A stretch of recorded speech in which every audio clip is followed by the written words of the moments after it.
I had a little question for you, Luke. Okay. So, you know old people? I do. Do you have any experience with old people having really weird pet peeves about particular words? Like, there are certain words they just don't like. I mean, if you're not counting swear words, then I don't think so. Okay, yeah, well, I don't know. See, yeah, I'm trying to think actually, because my mum's parents, they've got this thing. First of all, they won't countenance anyone saying kid instead of child. Like, it bothers them if someone says, oh, look, it's a kid. I do that a lot. But the other one, and this is the most hilarious one to me, because I was at my grandparents this weekend, and that is the explanation for it, for why I'm talking about this, that you can't say, do you want? You have to say, would you like? So if I go like, hey guys, do you want a cup of tea? They will say, no, it's would you like a cup of tea? And it's really bizarre, because that's not an actual thing. That's not like a grammatical convention. So I think I can expand on this a bit, Okay. Michael. So sometimes when people ask me, like, do you want something? And I just go, yes. And I don't say thank you afterwards. Because in my mind it's like, they're not offering me something, so why would I say thank you? But so I'm like, well, that's why I always try to say, would you like something? Or I would encourage people to say, would you like, because then they are offering something. That's a good... That's just the explanation for why sometimes... I have in the past appeared to be rude, but it's just my brain doesn't function like that. I feel like you're an old man in training. What you're saying is that you already identify with my grandparents' weird word logic. I mean, it depends what reason. Yeah, to be honest, I don't know their reason. I just find it interesting. And also, okay, so instead of an all-you-can-eat restaurant, I think this is just them being old, but instead of an all-you-can-eat restaurant, they call it an eat-as-much-as-you-like restaurant. My nan was like, let's go to the Chinese eat-as-much-as-you-like restaurant.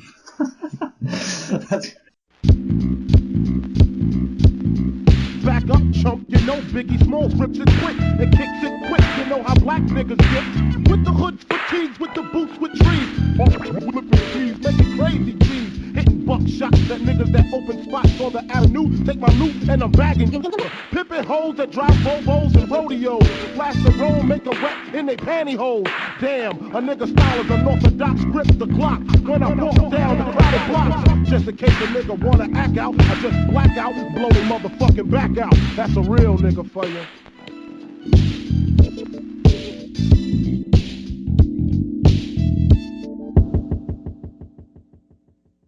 Hello and welcome to Select and Reflect, the movie review podcast where we look at films that have come out relatively recently at the cinema and see if they still hold up upon a second watch. I am your host, Michael, and I'm joined by my co-host, Luke. And hello. Luke, have you noticed how I used to try and not call myself the host and you the co-host because it felt like very kind of, like I was in charge. It felt very authoritative of me. And I always used to say host, co-host. That's what I used to call you. But then I just realized it was too complicated. So I want to clarify that the reason I've stopped saying host, co-host is just because I think everyone understands that we are equal. We're separate but equal. But separate. Yeah. Donald Trump actually said that yesterday. What? What a madman! Yeah, well, he was talking about the Space Force and comparing it to maybe the Army or NASA, and he said they'd be separate but equal. Yeah, I mean, the weird thing is, it's quite a nice idea to say, like, things are separate but equal. Like, in theory, it sounds like it's one of those things where, because it's been used in the past to describe situations where people aren't equal, it has a very negative connotation. But in essence, there's nothing wrong with saying it. Like if you said, for example, that the House of Lords and the House of Commons are separate but equal. I know they're not technically equal, but anyway. I just thought it was great to use the phrase. Yes, exactly. It's what they call a problematic phrase. Anyway, and today we are looking at Jurassic World, and this is a bit of an interesting episode because I haven't uploaded the final part of it yet because of the internet, but not internet actually, the processing, let's say computer processing, but I've been uploading a detailed analysis of Jurassic World recently, fully knowing the whole time that we would eventually be discussing it on this podcast, of course, to celebrate the release of Jurassic World Fallen Kingdom. And we're going to be talking about it here, obviously, but suffice it to say, this is more than my second watch of this film, Luke. It's my... Yes, I can imagine you've watched this several times. Anyway, but Luke, despite that, we're still going to do the standard Actually, I don't have nitpicks for this one. I'm just going to let you run a mock on nitpicks because I couldn't be bothered. I mean, the thing is, there's a lot of things wrong with this movie that could be considered nitpicks, but I think they're too big to be nitpicks. Exactly. Anyway. So, yeah. Well, no, I've just got 2. Well, Luke, why don't you tell us a bit about this film itself? Michael, you can't hear me. Can I not? I said I've got 2. Oh, yeah, sorry, yeah, I know. I heard you say you had 2, but the thing is that we're not supposed to even be doing nitpicks yet anyway. So really? Oh. So why did you open up talking about it then? Because I forgot we weren't supposed to be doing nitpicks. This is so unprofessional. I don't know, Luke. We'll work it out. We'll somehow make it work in the edit. So, despite the fact this is a slightly different episode, we're still going to be doing what we usually do, and that, of course, begins with me saying what I just said, but also then Luke telling us a thing or two about this film. Yes, so Jurassic World was released in 2015 and is an American science fiction adventure film. And it's the 4th installment of the Jurassic Park series, as well as the first film in the planned Jurassic World trilogy, which is interesting. Yeah. I don't know if they planned to do a trilogy before this movie was released. But I know that. This is what you would have known if I would have got around to uploading my third part I'm talking about the potential future of the franchise at the end, and I got an interview footage and it's a very harrowing piece of interview footage. Somebody says to Bryce Dallas Howard, Colin Trevorrow said this would be part of a planned trilogy, and Claire will be the main character of that planned trilogy. And that was in the interviews before the film was even released. So yes, before the film was released, they already planned a trilogy. Mm-hmm. Okay. Good stuff. So the film was directed and written by Colin Trevorrow, like you just said. The film starred Chris Pratt, Bryce Dallas Howard, Vincent D'Onofrio, Ty Simpkins, Nick Robinson, Omar Sy, B.D. Wong, and Irfan Khan. It was released on the 12th of June 2015, so 3 years and a week ago. And do you want to have a guess at the old... Yeah, see, I actually do not know these 2 details, which you'd think I would have just had to have picked up through osmosis. I don't know them. I know roughly how much it made, but I'm going to go for a budget of 300 million. 250 million. I believe it was 150 million. Oh, wow. So it says 150 million gross, 129.3 million net. Oh, I've had that before, yeah. Yeah, so it's maybe you combine those 2 numbers together. That's what I'm thinking. Maybe. Yeah, why not? Wow. Okay, so I was quite a bit off with my budget guess there. Yeah. Anyway, it was around the 200 to 300 million mark. And now the box office. I'm going to go for... I know it made over $1 billion. I'm going to go for 1.3 billion. 1.67 billion. Wow. So a lot. That's a lot. That's a fucking lot. I know. Of money. Well, yeah. I remember. There were. I think if I remember correctly, because I have a bit at the beginning of my first video where I show the box office results, and I feel like the 5 top films made $1 billion. Avengers: Age of Ultron, the Minions movie, Fast and Furious. And some other obscure film that no one... Some obscure film released in 2015. Yes. So, I just want to say, actually, I think the reason why it was so successful is because... When was the first movie that came out? 93? Yeah. Am I correct in saying? Yeah, I am. Yeah, because that was a great year for films. It just goes to show that the 90s were the best year for films. Or the best decade, sorry. It was 20 years after Jurassic Park was released, or 22 to be exact. And I think that's the perfect time for nostalgia to set in. The 20-year period. If you do it before then, it's like, well, we just had this recently, people aren't interested. But, 20 years is the perfect time for a sequel reboot and or a 10 years after JP3. Really? JP3 was... Actually, you know what? I think JP3 was 2001, so 15 years, really. Yeah, but nobody really cared about that. Yeah, I cared about it when I was 6. Sorry. I've seen that movie once. Really? I've seen it again, me being 6, I've seen it a lot of times actually. Anyway. So the question now is, did you like this film, Luke? No, I can't say I did. You know what, actually, I don't know if I've put where I need to rate this film. I need to get on my spreadsheet. And also, yes, you didn't ask me, Luke, but I feel like it doesn't really need to be asked. I hated this film. Oh, really? Well, you know what? Okay, so I have to be consistent because while I don't think I've placed this on I haven't actually placed it on my thing yet. I said I hated The Force Awakens, and I know for a fact I disliked this film more than The Force Awakens. So, okay, yes. Yeah, I wouldn't say I hated this movie. I'm just. I think I learned to hate it. Okay, yeah, I guess so. I guess if you study it enough, you will eventually hate it, because as you laid out in your reviews, there is a lot wrong with this movie. So I can understand if you're, trawling through the footage and just realizing how flawed a lot of the movie is that you would come to hate it. Yes, but no matter how much we hated a film, we have nitpicks unless we had already watched the film a billion times and couldn't be bothered to watch it again to write down nitpicks. So Luke, why don't you tell us about your nitpicks? Well, I have two, Michael. The first one is Jimmy Fallon. Oh, yeah. I just thought that was worthy of a nitpick because Jimmy Fallon is just hilariously unfunny, and I don't know why he was in the movie. Maybe Universal. Maybe he has got some friends over at Universal. I'm not sure. Yeah, well, I feel like Universal probably owns a TV company, but I don't know anything about what channel Jimmy Fallon's on. Yeah, neither do I. Actually, in America, when I was over there last summer, I remember I was at a bar and they had Jimmy Fallon on the TV. Yeah. See, I felt like I can imagine a bar being like, because Jimmy Fallon, he's not only, I mean, even if you said he was funny, which I realize he's not, but even if you said he was funny, he's funny in a very kind of optimistic, over-the-top, enthusiastic way, which just wouldn't work at all at a bar. Like Jimmy Fallon at a bar, everyone would just be drunk and angry. Yeah, like someone like George Carlin or Bill Burr or Bill Hicks or someone else whose first name is Bill would be good at a pub or bar because they're angry and drunk. I guess so. Yeah. Yeah. I mean, the sound wasn't on, so you couldn't hear it. Wow, that's anyway, even weirder. Yeah. So that's one of my nitpicks, Jimmy Fallon. The next one is the cell phone reception. So the cell phone reception is fine throughout the movie, and then the one time they really need it when Bryce Dallas Howard, what's she called? Claire, that's it. Claire is calling her nephew.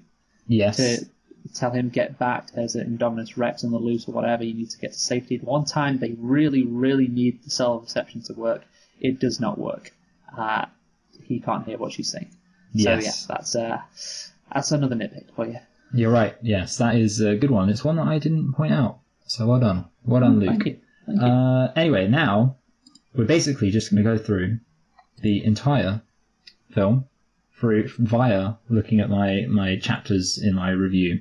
And the first thing I want to talk about, Luke, that we want to talk about together, is the idea that this film, one of the main reasons I disliked it is because I think it failed at one of the main draws of this film. The main draw of this film was that the park was going to be open. Everyone's going to be like, oh, look, it's the Jurassic Park, because everyone wanted to see what Jurassic Park would be like. Everyone, deep down, as much as people like Jurassic Park, the original, they were like, oh, but wouldn't it be great if, they actually did make a dinosaur park? And that's what this film was supposed to answer. But to be honest, Luke, it's kind of a wasted opportunity, in my opinion. Yeah. They kind of showed it. There was that scene where the kid runs into the hotel room. Yeah, yes. And then opens the door and it's like, and it's like zooms over. That's the park. exactly how it sounded. Yeah. And it's like, oh, this is great. This is cool. And there's some nice stuff with the Mosasaurus. Like how killer whales are treated at SeaWorld. The kind of same sort of treatment there. But yeah, I do agree that they could have done more. In fact, I've recently purchased, just a week ago, the Jurassic World game. Really? Yeah, it's been came out just last week, and I've been trying to create my own park. That's so lame. You're such an embarrassing nerd. It's really fun, Michael, and I think you'd enjoy it. I think I would enjoy it. To be honest, I'm mocking you to protect my own deep-seated shame that I know that I would actually have a whale of a time, a Mosasaurus of a time. The point is, I think it'd be really cool to do that. But obviously they didn't focus on it because, it just doesn't add to the story. So, as we've seen in another 2015 film that generated over $1 billion, that if the audience doesn't really care about world building or park building in this instance, then it doesn't really matter. Yes. In fact, actually, Luke, this is a good opportunity to throw one more stone into that fan fiction pond. Well, as you'll know, basically, my thing that I think they should have done is that they should have had just the only people who we really cared about should have been guests at the park. And it should have been like, oh, I wouldn't imagine what it would be like if you were at a dinosaur park and then things started going wrong. Because in this film, it's more like, imagine what it was like if you ran a dinosaur park and things started going wrong, which is an infinitely less kind of exciting idea. They basically turn it into like a corporate mess up. Yeah, but I think you need the people running the park. You need them to be one of the characters that you follow in the movie, because otherwise it's just, pretty. I don't know. It's like, okay, so there've been a lot of unanswered questions, basically. You know what this is my ultimate park exposure plan. So obviously you have the Jurassic Park 4, which is the Jurassic Park that I fantastically laid out in my fan fiction. But then what they should have had, this is how they should have done it, Luke. They should have had the first Jurassic Park. It just has a problem behind the scenes, so that the park stays open. Because that way, okay, think about it. You could see the park, get to know the park, but all the stuff that goes wrong, it's behind the scenes, and then it's like they're trying to cover it up. And then you've got a whole other film with a park in it, Luke. Imagine that. Also, it's kind of ironic that it's called Jurassic World, and yet it's about an actual park. Whereas Jurassic Park 3, which wasn't about a park at all, because there's no park, is called Jurassic Park. Yeah, I guess so. It is kind of ironic. Yeah. Like rain on your wedding day. Anyway, so, moving on. Mm-hmm. What's your opinion on this? The dinosaurs aren't very accurate, Luke. Oh, I don't really care. Yeah, I don't. Well, yeah. It's something that I would definitely complain about if I was making a review and trying to cram in as much stuff into it as possible. But I agree. Yeah, I mean it's an interesting idea. I do think the one thing that I care about to do with it is kind of the way that they half and half on. Like sometimes they're like, hey, look, the dinosaurs are completely fake. Like there are several scenes in Jurassic Park 3 even. All the Jurassic Parks, there's kind of been moments where they're like, hey, these are fake, they're not real. And yet at the same time, there are other scenes where it's like, hey, look how crazy these dinosaurs are. And I feel like it's kind of having your cake and eating it. They're like, they want to do both. They want to have, oh look, these are genetically engineered theme park monsters, and these are whimsical dinosaurs. And isn't it beautiful? Can't have both. Yeah, I guess so. Anyway, okay, so we need to talk about the Indominus Rex, but I feel like this is a quite broad subject. So first thing I want to mention, which immediately comes to mind, is what was your opinion? I realise that this is how I'm probably going to do it. I'll just ask you your opinion on these things, and then you're going to say that you don't really care, and then I'm going to rant for 10 minutes. No, yeah. What was your opinion on the Indominus Rex is part raptor twist? Yeah, I thought, again, like you said you thought it was obvious, and I thought it was obvious as well. It was like, oh, it's part raptor. I was like, yeah, I thought this was already known. Like, it would make sense if it's a part Tyrannosaurus, part raptor. Surely that would be, like not a massive twist. But yeah, so I agree with what you said. Yes, but I want to ask you a follow-up question, because this is something I was a bit ambivalent about, and it's something that I had heard of. What's your opinion on the potential it's part human twist? Yeah, I thought that would have been a great twist. That really would have been a great twist, because I would not have been expecting that at all watching this movie. See, I was ambivalent on it, because I was thinking one argument could be, oh, that's a bit kind of ridiculous, but I agree with you that it also would have been a real interesting twist. It would have made sense because it hunts for sport, and obviously only human beings have an idea of what sport is, so it would make sense there. Also, it would make sense why the dinosaur is so smart.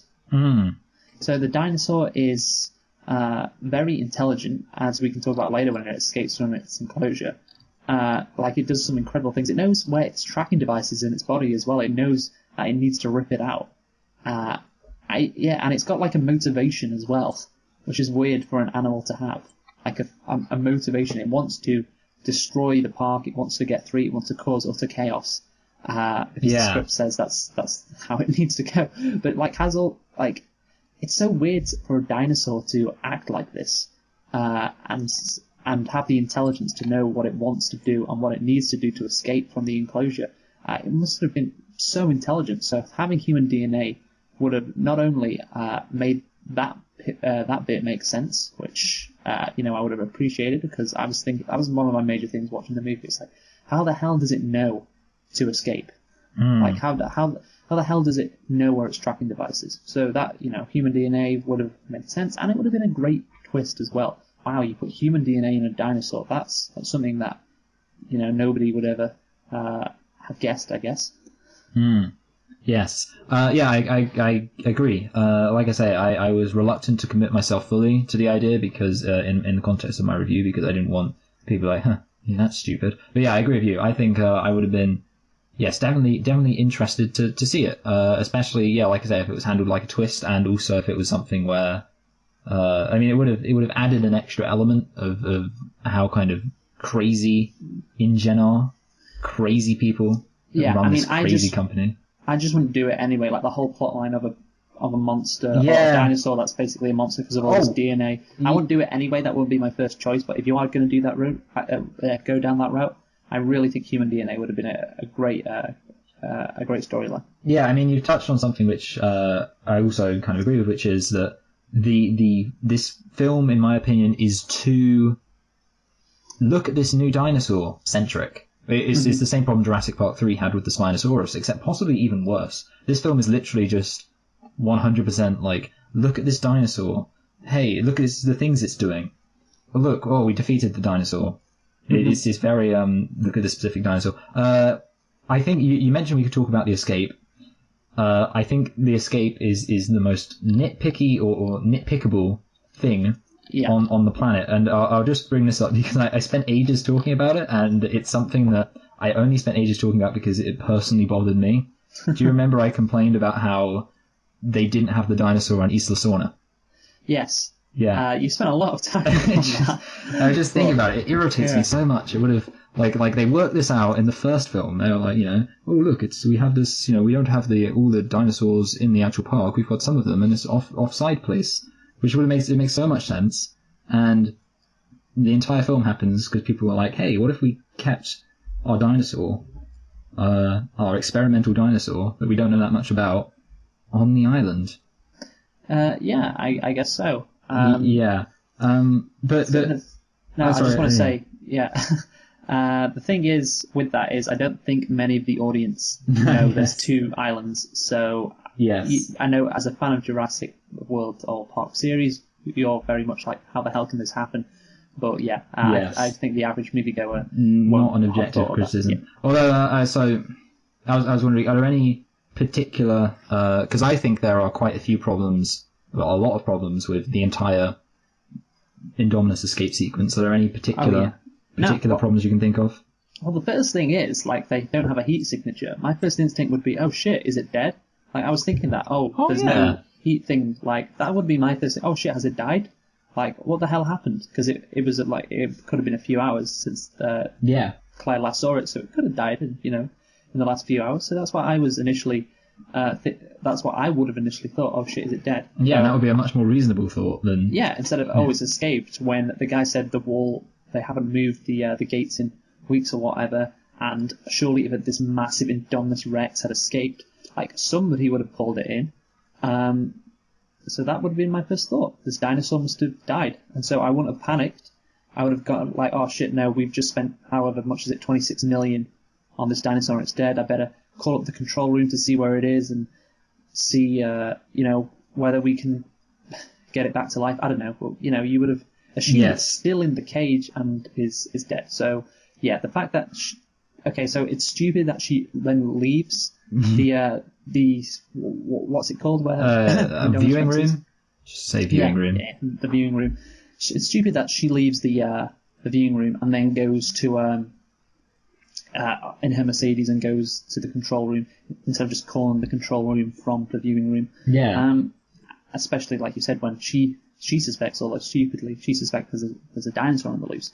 Then what's even more stupid is fucking Owen Grady and the fat guy both going into the den when it could have been a malfunction in the heat thingy. The technology could have been a malfunction there. And they just walk in, they don't even have guns, I think. They just walk in there casually just to inspect this enclosure, which has a load of trees around it, and this dinosaur can jump out of nowhere and kill you if it was indeed a malfunction. Or it knew how to reduce its body temperature or whatever, which I don't know why it would do that in that specific instance. Anyway, I mean, that's the other thing. Yeah, it must have been super smart. Yeah, but just like the characters in that situation just did incredibly stupid things.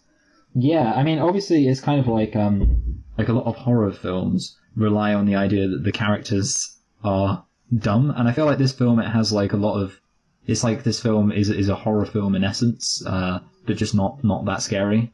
It's got all the stupidity of a horror film, but none of the scariness. Yeah, basically. The thing is, the horror films, obviously, often the plot is very simple. There's something scary and these people are getting killed by it or whatever, and it's meant to frighten you. But this film's got to make sense. Yeah, the film's got to make sense, but also just I'm talking about the actual premise of just this dinosaur escaping. It's so simple. Like, oh, we've got this massive dinosaur and it's escaped on the park. Like, I mean, the original Jurassic Park movie was about so much more than that. This just seems like it's a monster movie or a horror movie, and it's got dinosaurs in it, and it's got it's tied to the Jurassic Park franchise. Yeah, actually, you know what, Luke? Sorry, you've reminded me of something. Which this is an example of something that I realised when I was editing, because obviously there was about a several months long period between me finishing the script for my review and actually finishing editing it. And during that period, I realised the Indominus escape happens 30 minutes into the film. The Tyrannosaurus escape in Jurassic Park happens over an hour into Jurassic Park. Yes. And that's because all that time in the run-up is spent establishing characters, establishing a mood. Like, that's the thing. The first hour of Jurassic Park is not boring. It's like really entertaining. The kind of arguments they're having, the conversations, that scene where they're all kind of sat around a meal table discussing whether or not they think it's right or moral or whatever else to like, that's entertaining.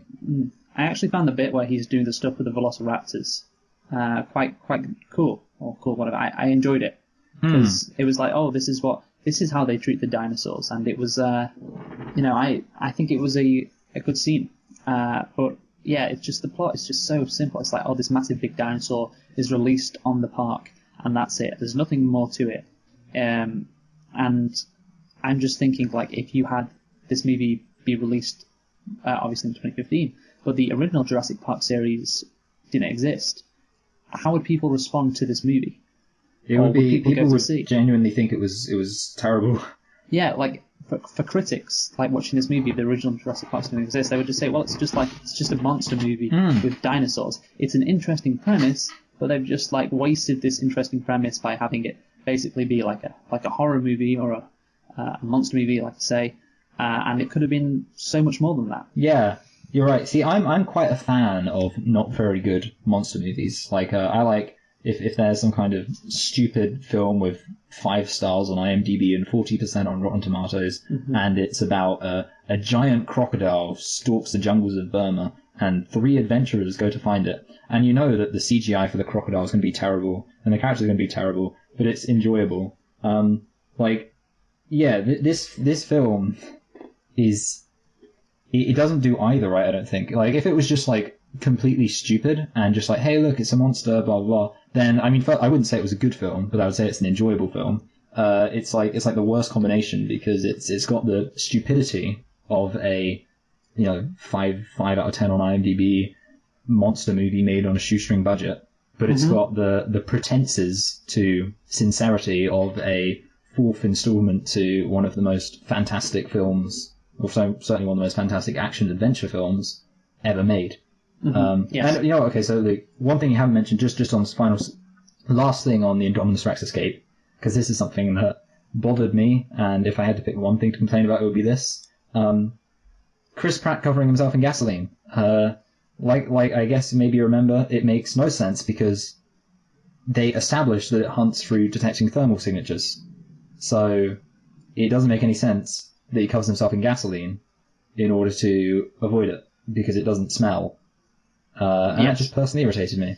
Yes, and there was another thing that you pointed out which was correct in the whole breaking out the enclosure thing. Like, why would they have a massive door for the dinosaur to walk out of? Like, surely you want the exact opposite, because you could just have a malfunction of the door, say, and, oh, look at that, the door's open. Like, there's no need to do that. Surely a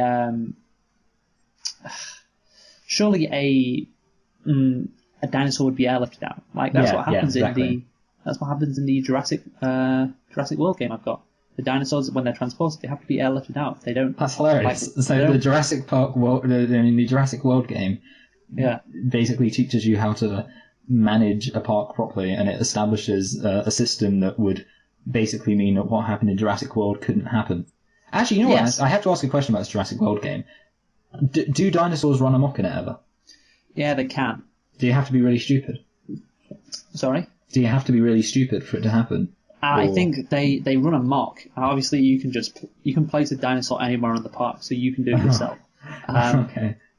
But I think I haven't had it happen to me yet. I think what can happen is there can be like a storm or whatever, and a massive, power shortage, so the fences don't work, and then maybe like some fences are destroyed somehow, and then obviously the dinosaur escapes somehow like that. Okay.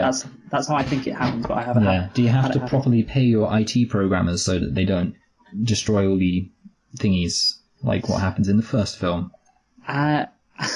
Maybe. That's the thing, like, I haven't got onto this yet. Obviously, it's just been out a week, but like, there's various people who like can apparently sabotage you. Like, it says, you got the science division, you got the entertainment division, and you got the security division, and all of them say sabotage risk low for me right now. So when you progress further in the game, these people could sabotage you. Oh wow, that's quite exciting. Yeah, I don't really like it, because it's like everything's going well, and then just suddenly out of nowhere these people sabotage me. Do you know what it reminds me of?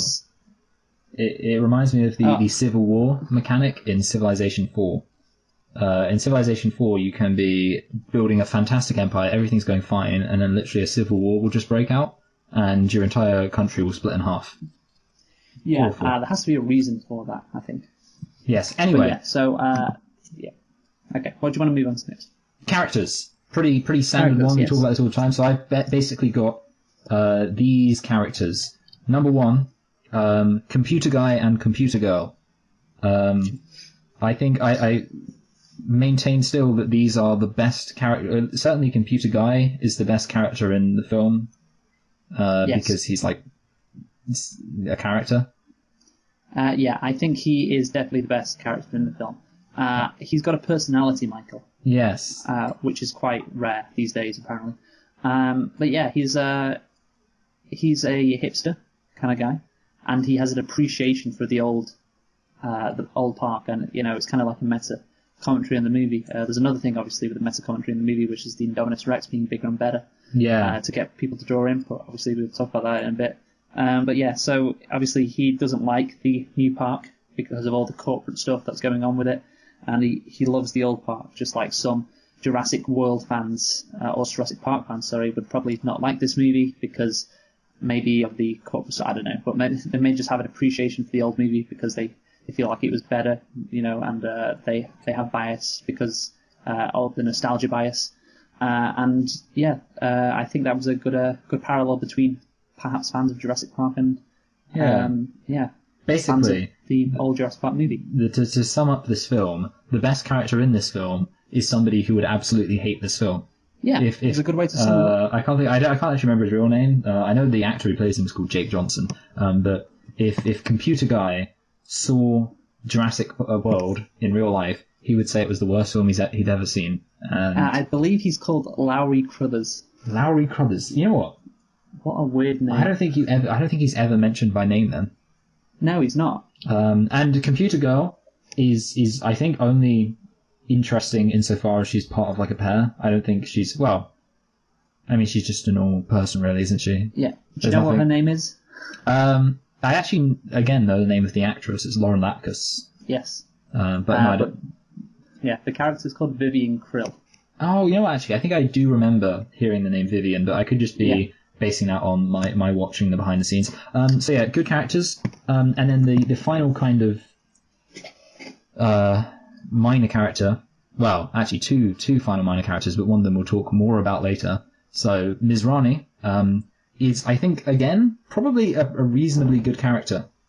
In that, I mean, I personally like the fact, I mentioned this before, but he's nuanced in that he's not, I think he's possibly still a bit too far in this direction, but he's not completely anti-business, and there are a few moments where he does seem to show some concern for the business, which makes him nuanced, but then he's also a bit of a stereotype, Luke, a bit of, or a cliche.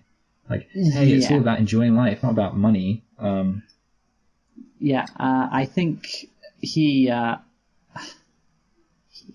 kind of guy who, I don't know, like, he's made it billions, obviously, in telecoms and stuff, but for some reason he doesn't really care if his park's making money. I mean, maybe this is just a passion project for him, so maybe he's okay with if it's not making that much.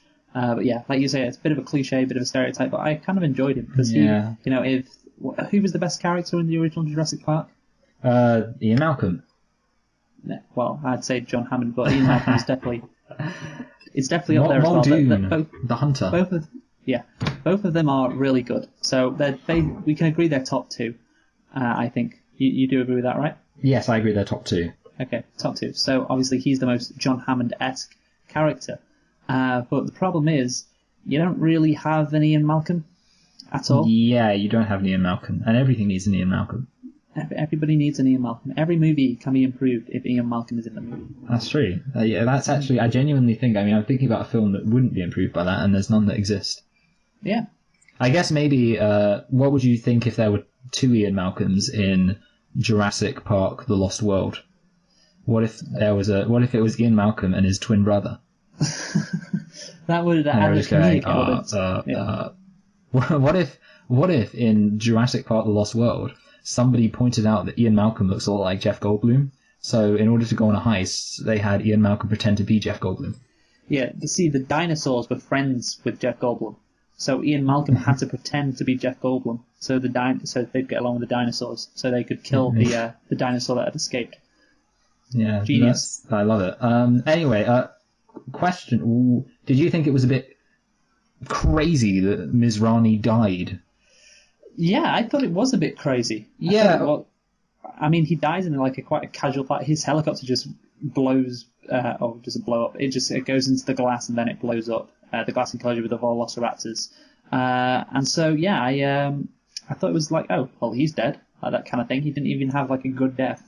Yeah, it was. I feel like it was almost Rian Johnson-esque in that it seemed to be like, oh look, they won't be expecting this.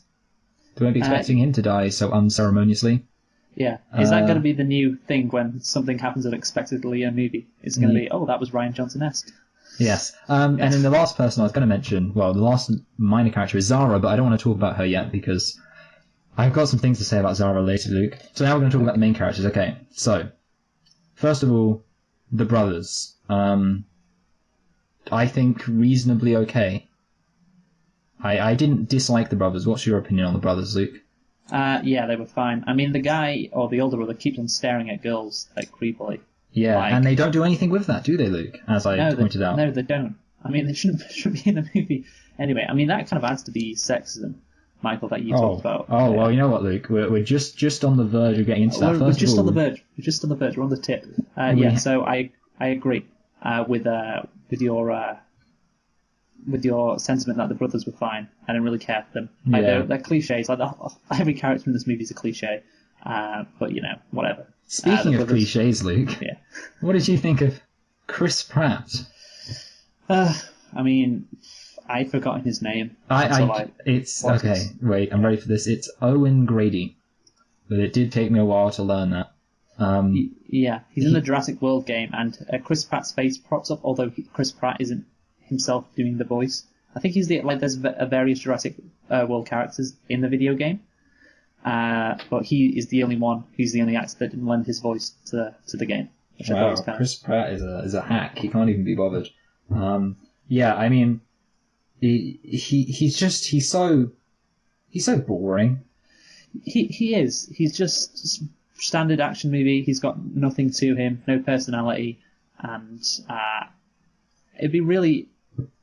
I don't know what could you do with him. What could you do to make him interesting? Because I just think with that kind of character, like he's just impossible to be interesting.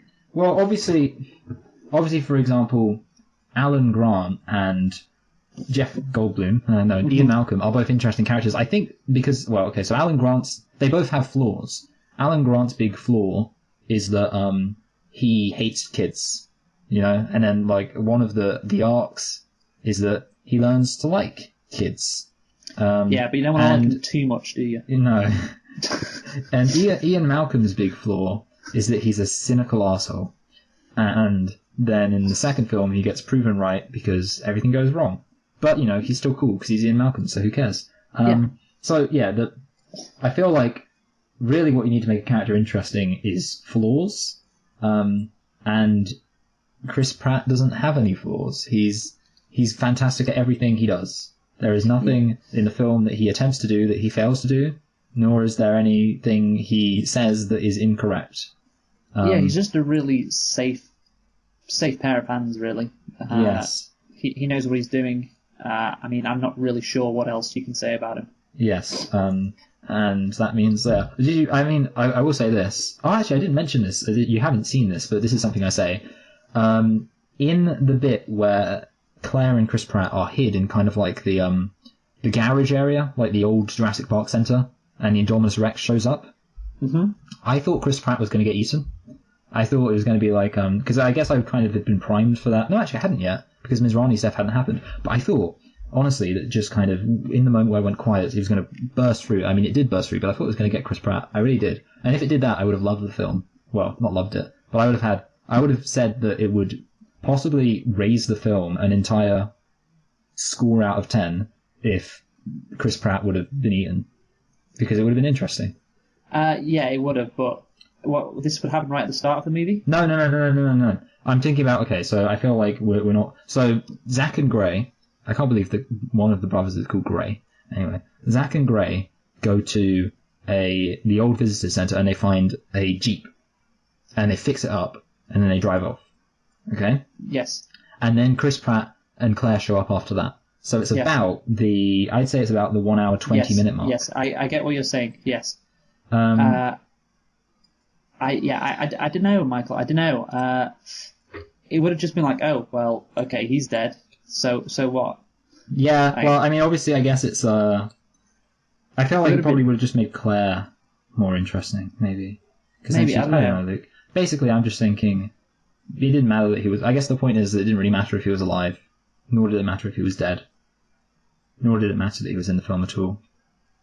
Yeah. Anyway. It didn't, yeah. So now we move on to the next character, and I think the next character leads us to a very important point. Claire is a character in this film, and it's a character she's a character whom many would say is evidence of Colin Trevorrow being sexist. Now, before you say anything, I watched a video I don't know why, I decided that I would watch one episode of, are you familiar with the Screen Junkie show Millennial Falcon?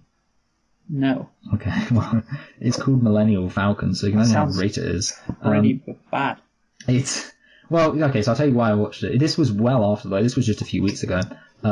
It was, why was Colin Trevorrow fired from Jurassic Park 9? Because he was supposed to direct Jurassic Park 9, and then he was fired from it. Star Wars 9 as well, wasn't he?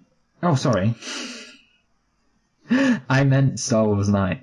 Which is why it was being discussed on Millennial Falcon, and also there's no such thing as Jurassic Park 9. Thank you, Luke. Yeah, I was thinking, I should have realised there's no such thing as Jurassic Park 9, but they've made so many of them, I can't keep track. Okay. Yeah, Luke, that's good. Good. You caught me having one of my senile moments. So Colin Trevorrow, why was he fired from Jurassic Park 9?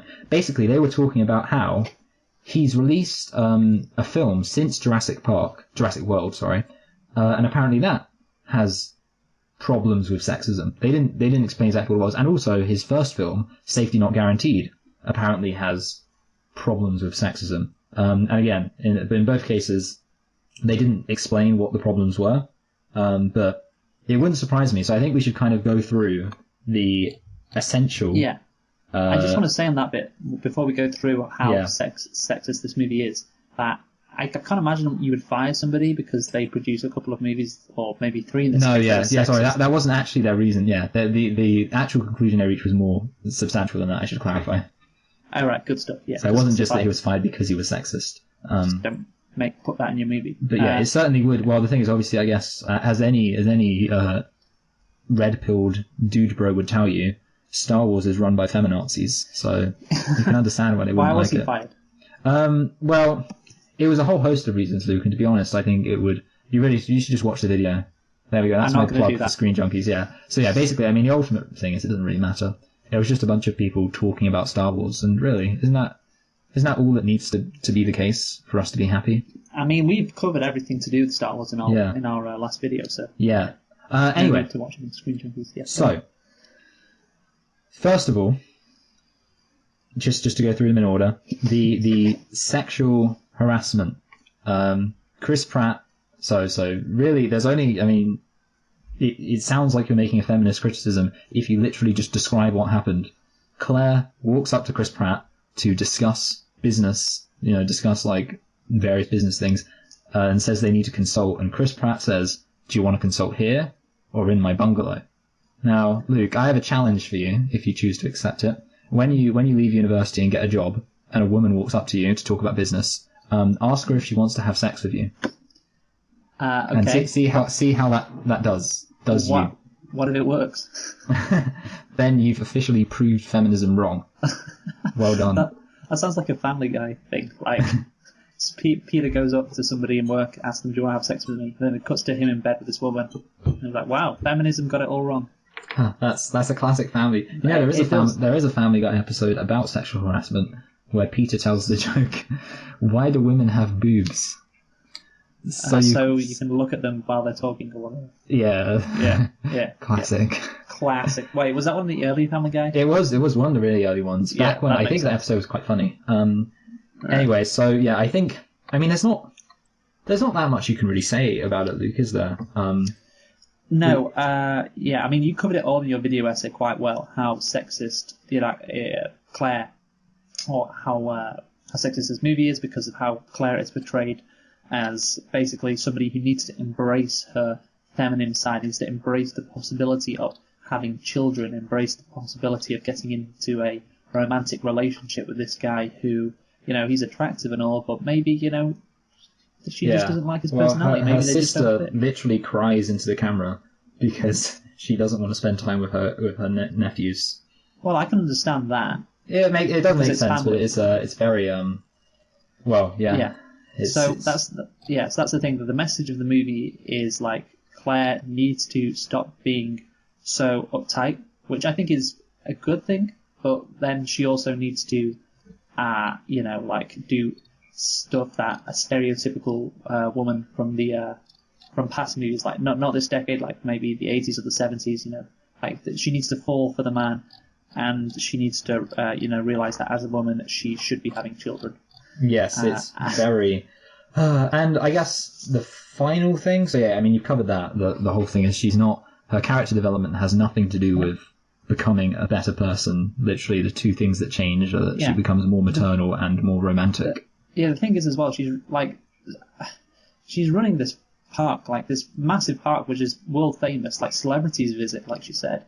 Like, that's a very important job. I can understand if she hasn't had kids or had the time to have kids. Like, it must be fucking tough running this park.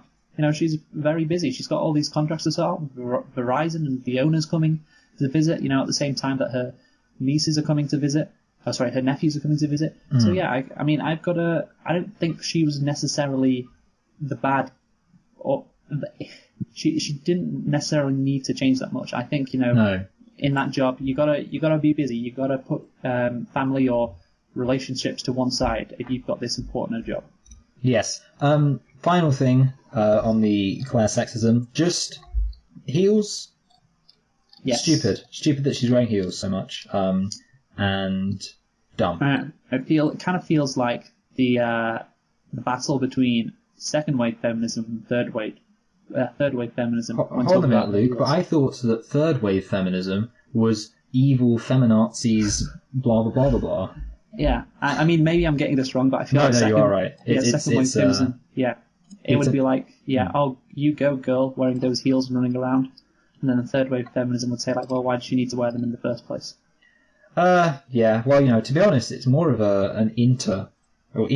it's an intra-wave debate more than anything. The technical term for the you go girl argument is called lipstick feminism, which is the idea that feminism is about embracing femininity.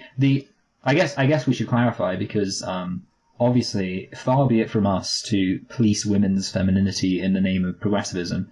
I think the more legitimate point, I mean, first of all, like I think I said, aside from sexism, it's just really stupid. Like, it's really stupid to be running in heels. But the other thing is obviously the way the film portrays it, like having a woman be feminine and also punch people and run away from things and blah blah blah blah blah isn't empowering. If you're going to make femininity empowering, then it has to actually show the femininity doing some kind of benefiting a woman in some kind of way. Whereas there's no point. Like maybe it would have been fine if she would have kicked her heel right through a raptor's skull. then the film would be feminist. Anyway, and now we're past the point of the things you've actually seen me talk about, Luke. So now it gets a bit more confusing. So we haven't talked about the Indominus Rex that much. Okay, yeah, you know what, Luke? We can go back to the Indominus Rex. Well, the whole idea that the Indominus Rex, you talked about this obviously in your review, which I've seen. The Indominus Park needs to bring the Indominus Rex in, because otherwise people aren't going to want to see dinosaurs anymore. I think that's a very important area we need to talk about, because obviously that's what kickstarts the whole film. I mean, him getting released from the enclosure, which is stupid, kickstarts the whole film. But the actual reason why this dinosaur exists in the first place is because people are apparently bored of dinosaurs. Well, you know what, Luke? I was trying to be not so self-indulgent by skipping some of the points that I'd made, but I appreciate the fact that you think that all the points I made are so important that we need to discuss them all. I agree. I mean, I think I gave the analogy of, the way I put it was that the biggest barrier to going to a dinosaur park wouldn't be boredom, it would be fear. So the number one reason that I would be hesitant to go to a dinosaur park would be, I'm kind of scared. And obviously, that would be a fear that would go away the longer the park existed without an issue. However, if you introduce a new threat, the Indominus Rex, then suddenly people aren't going to want to go. I'm thinking, like, how long has this park been open for? Probably 10 years? Yeah, I think canonically it's 10 years. Yeah, 10 years, 8 years, whatever. Basically, obviously, the last movie was released in 2001, you said. So that would mean that this park would have to be, released in 2007, 2006, around that time. So I can't imagine, like, after 10 years, there would be a drop in revenue. Like, surely there would be people nervous after what happened back in 93 and the whole situation with the dinosaurs running amok in San Diego. That was 97. 97. Yeah, that would have broken a lot of news. So I can't imagine that people wouldn't want to see these dinosaurs just 10 years later. Like, you think about the amount of people that would want to go. Like, this park can only hold 20,000 people at a time. Like, there are millions upon millions, probably billions of people throughout the world who would want to go. Now, not everybody would have the income to go, but like hundreds of millions of people would have the income and would want to go to this park to see real life dinosaurs, like the Tyrannosaurus Rex and the raptors and the Diplodocuses and the Stegosauruses. Even when Claire says the kids would be bored by them, but I just think they'd still want to go, because like it's different to go to your everyday zoo. Because there's only one place in the whole fucking world with these dinosaurs. You can go down to your local zoo and see an elephant. You can go to America, and I've China. been to my local zoo more than once. Yeah. So there we go. Yeah, people would probably want to come back because of the amazing time that they had. Because there's nothing more amazing than this. So yeah, the whole premise of the movie that we need to get people in to see this new dinosaur, because people don't want to come, or maybe they still want to come but not in as much numbers as they used to. I just don't buy that at all. Yeah. Also, I was going to say, the other thing is, on that note, it doesn't make sense that they are marketing it as a fake dinosaur. Because ultimately, like, the one thing... So, obviously, the big problem with Jurassic Park is, like, say, the dinosaurs look nothing like real dinosaurs, so there's a tangible, like, I think cynical people would be aware that the dinosaurs they're seeing aren't real. And the big thing that you want about Jurassic Park is to be like, oh, well, look, those are real dinosaurs. Those are what real dinosaurs would look like. And obviously, if you're, don't know much about dinosaurs, you could convince yourself that the T-Rex actually looks like a T-Rex, for example. Well, yeah, I mean, I imagine... And obviously, but with the Indominus Rex, they're literally marketing it as, hey, look, we made a fictional dinosaur. And it's honestly like, I wouldn't care. Like, if you said, behind that room is a real Triceratops that we went back in time, we brought it in, that's what a Triceratops really looked like, and behind that room is the most incredible, insane creature ever, but we literally just genetically engineered it. I'd be like, okay, I actually want to see the Triceratops, that's more interesting. Like, yeah, you can make all sorts of ridiculous stuff with DNA, but I want to see real life, Luke. Yeah, so I think the Tyrannosaurus Rex might not be exactly identical, but I think it'd be unfair to call them fake. Because they look 95% what they actually look like. Yeah, to be fair, the Tyrannosaurus Rex is probably one of the more accurate ones because we have lots of Tyrannosaurus,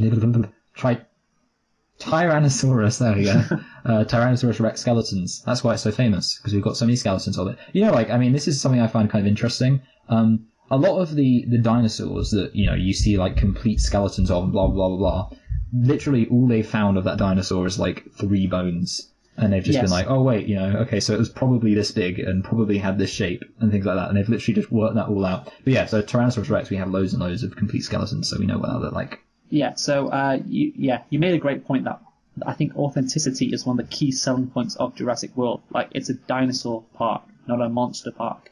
Like, people want to go and see actual dinosaurs. Because, like, it's this monster we've created.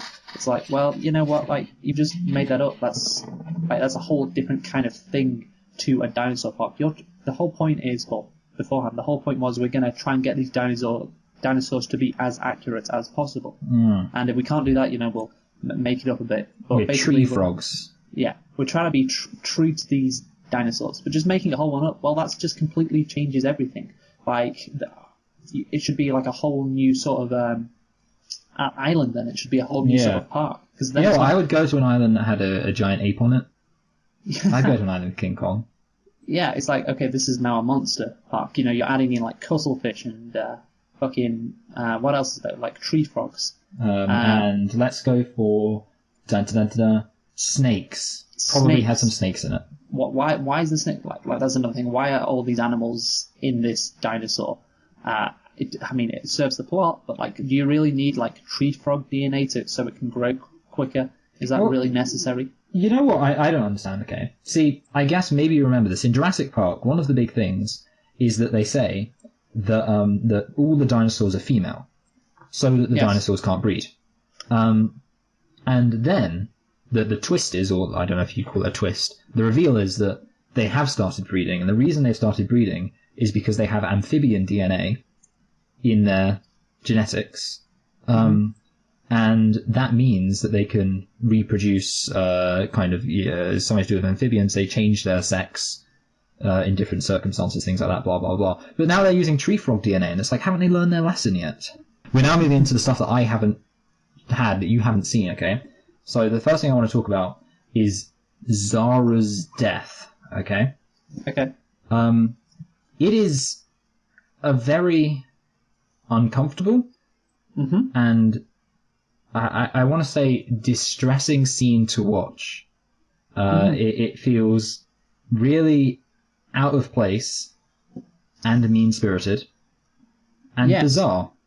Yes, so Zara was not a villain. She was somebody that was doing her job, just looking after these kids, which obviously isn't the most exciting job and can, get pretty annoying sometimes because, the kids, they're running off like they did. And, like, why is she treated as the villain? Like, the thing is, I would be okay if she was just whisked away and eaten. But, that's how I remember it, actually. Like, Zara's death was, was a bit harsh. But literally, like, she's tossed around between these pterodactyls for a good, 10 seconds. Then she's dumped in the sea, then she's brought back out again. And then she's finally eaten by the, what's it called, the mega... Mosasaurus? Mosasaurus, that's it. So, it's a good, half a minute, which is obviously pretty long, of her just being fucking, like toyed with by these pterodactyls before being eaten. And if it was like 5 seconds or maybe even 10 seconds, I'd be like, oh, okay, that's a gruesome death, but it's fine. But yeah, it went on so long. Yes, I just couldn't understand it. She wasn't, like I said, she wasn't a bad person. She was just a normal like worker at the park. Well, okay, you know what, Luke? It's actually a real shame that I didn't get around to being able to upload this, because there's a lot of interesting things I saw around this, and I want to read you some quotes that I found in the comment section of the Zara death video. So, okay. It's actually worth it for the first death for a woman in the whole Jurassic Park saga to be this bad when she did nothing wrong. Makes up for all the women who survived the impossible and were crazy-ass bitches in the past movies. Second quote, I come watch this every time I finish watching a feminist cringe video. Oh my god. And then this is my favourite one, just because of how little sense it makes. Was a stupid, cocky British babysitter who took off of her eye from the kids for being talking shits by phone. Yeah, okay, so there's a lot of resentment there. Yeah. Yes. And that's the weird underbelly of people who, like, yeah, because to me, I would say, like, it's a weird scene in that, like, yeah, like you say, it makes sense to have gruesome deaths for villains. Yeah. But she wasn't a villain. Yeah, if you like that scene, like, because of the reasons displayed in that video, like, that is just so sexist and so misogynistic. Yeah. Like, it's just, I don't know, these are the kind of people who, in the comments, were like, oh, feminists are always complaining and all that, and, oh, I'm not sexist, or, like, everybody thinks everything's sexist, and take stuff personally, when, like, there's a feminist saying stuff and, about how men need to do this, or how women are treated so unfairly, like, they take it personally. And then they go and watch this video, like you said, and they like it. Like, yes. You are definitely sexist. And, okay, I can understand there are some, like, very misogynistic people in the world who would like that kind of thing. And obviously how do they... I had no idea that was the first woman to die properly in a Jurassic Park movie. Like, why would you notice that? Like, if you told me that, well, like, you just have, I'd be like, oh, I had no idea. Like, these people keep score in their head. That's how fucked up they are. But no, that's crazy. And so you got to imagine, okay, what was the director's intention? Was it this? It can't have been this. It can't have been because he hates women so much. You know what, Luke? I have a quote from Colin Trevorrow, and you'll be pleased to know it's not that he hates women. Well, I didn't suspect that was the reason, but maybe it was the ulterior reason. It's an interesting... I think it's possibly one of the most, I guess, incriminating pieces of interview footage I found of Colin Trevorrow. And again, another example, this particular thing would have been interesting if you would have been able to see this, because he says, he's telling a story to Chris Pratt about how they originally, in the original script, had a scene where there was an animatronic T-Rex, kind of like at the front of Jurassic World. So, you walk in, and there's an animatronic T-Rex, going rah, rah, like a robot. And they had a scene in it where the Indominus Rex comes out, and it bites the head off the animatronic T-Rex, destroying it. Yes. Now, I think possibly you might be thinking, like, ooh, that's a bit of an awkward thing to do, because, of course, it's a bit like, number one, you've got the T-Rex, which is a much beloved part of the Jurassic Park franchise, being destroyed by an Indominus Rex. Yeah. And number two, you have an animatronic, which is like one of the most... Like, everyone talks about how fantastic the animatronics were in Jurassic Park. Everyone talks about how, much just of a physical, practical effects masterpiece Jurassic Park was. And I just want to say that, Michael. When my mum first talked, I remember my mum talked to me about Jurassic Park, like, back when I was probably, like, 8 years old or whatever. After I'd seen the movie or before I'd seen the movie, or maybe it was on TV or in a newspaper.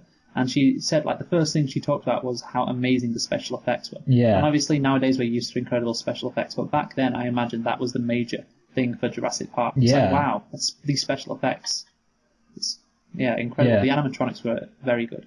And they still pretty much hold up. Anyway. Yeah, they do, definitely. Here's the thing, okay? So, obviously, like, I would not write into my Jurassic World film that's supposed to be all about nostalgia for the original film a scene where my dinosaur bites the head off an animatronic T-Rex, because I would realize that would send really weird implications. Now, Steven Spielberg also realized this and said, hey, Colin, are you sure you want to do this? people might get the wrong impression. People might, it might kind of rub people the wrong way. And then Colin Trevorrow says this. He says, and this is, I'm pretty sure his quote verbatim, "I put things in films because I think they're cool. I don't think about how they might be interpreted." Well, that's the fucking dumbest thing I've ever heard in my life. And obviously, Did he actually say that? He said, pretty much that's exactly what he said. Sorry, go on. It might be slightly different wording, but yeah, that's very much what he says. That's the exact opposite of what you should do as a director. Yeah, I know. Especially if you want to be a good director, you should put stuff in your movie because it makes sense. It's got something to it. It's more than just this looks cool. That's like Transformers stuff. Do you want your movie to be compared to Transformers? Yes, exactly. I mean, I wonder if Colin Trevorrow has seen the Transformers. Well, he definitely probably has, and he loves thinks them they're good movies because they're cool. Yeah. I mean, it's the way I put it in my review was anyone can film anything, but making a decision about what to show in your film is what makes you a filmmaker. And if you're choosing to show a scene of a random woman who is generally likable and there's nothing wrong with her, and you're just showing her brutal death, then that makes you a bad filmmaker. Yes, I can just imagine how Star Wars Episode 9 would have been now. Yes. Although it's probably not going to be great, I'm thankful now that Colin Trevorrow isn't going to direct it based on that quote. That is a bit of insight which that is has allowed me to form the judgment that I don't think he's very good at making movies, if that is his philosophy. That is that's why I say it is the most incriminating. I was shocked. I think I literally opened my mouth when I heard him say that. I was like, jackpot. That's the kind of thing you want to hear when you're making a review. When you say something, literally just, I put things in my film because I think they're cool. I don't think about how they might be interpreted. Well, I guess it explains the end action scene in Indominus Rex of the T-Rex. But I'm just thinking, would even Michael Bay agree with that quote? I don't think Michael Bay is more. I think Michael Bay thinks more about what he's doing than Colin Trevorrow does, because I think at least Michael Bay is consistent. It's not like this. Michael Bay doesn't try to make a heartfelt action adventure and then have stupid bullshit in it. He makes stupid bullshit films. Whereas Colin Trevorrow seemed to be like, okay, I'm going to make a film. He always talks about how much he loved the original Jurassic Park and is trying to, he talks genuinely about trying to infuse the film with a feeling, to infuse the film with a semblance of what made the original so great. And then Yes. Is it another case then of somebody not getting why the original film was great? It's like a George Lucas kind of thing. Yeah, I mean, he also said that his favourite part of Jurassic Park was when the lawyer gets eaten on the toilet, which I mean is fair. It's a pretty cool scene, but But okay, it's not an indictment if that's your favourite scene, but it does give a little bit of cause for pause. Yeah, an indication. Yeah, of maybe how you see movies and how if you were to direct it. Yeah, see, that's what I would ask if I was a movie executive and trying to get a director for Jurassic World, for instance. I would be like, okay, so what was your favourite scene from Jurassic Park? What did you like about that movie? And obviously Colin Trevorrow would be like, oh, it's so cool, the T-Rex eats people. And okay, very interesting as I cross his name off the list. Yes, and just to bring this back to Zara's death, he says that Zara's death was, quote, just the coolest death I could think of. So, Jesus, weirdly, just psychopathic. It's not even cool though. It goes on for so long. It's just sad. Yeah, and I don't even think it's cool to see somebody die in that fashion. Yeah. And also, she was going to get married, Luke. She was planning her bachelorette party for the entire film. Was she? In the background, no, blah, blah, blah, I can't have a bachelor party. See, I remember these things. Did she not survive maybe because she's British? Because British people are invincible. Or no, they're the villains often. Yes. Yeah. Accent, yeah. I also wrote, this is an infinitely less substantial criticism, because I think genuinely, that that scene alone just kind of sums up, especially combined with that quote from Mr. Trevorrow, definitely sums up everything wrong with the film. A slight minor point.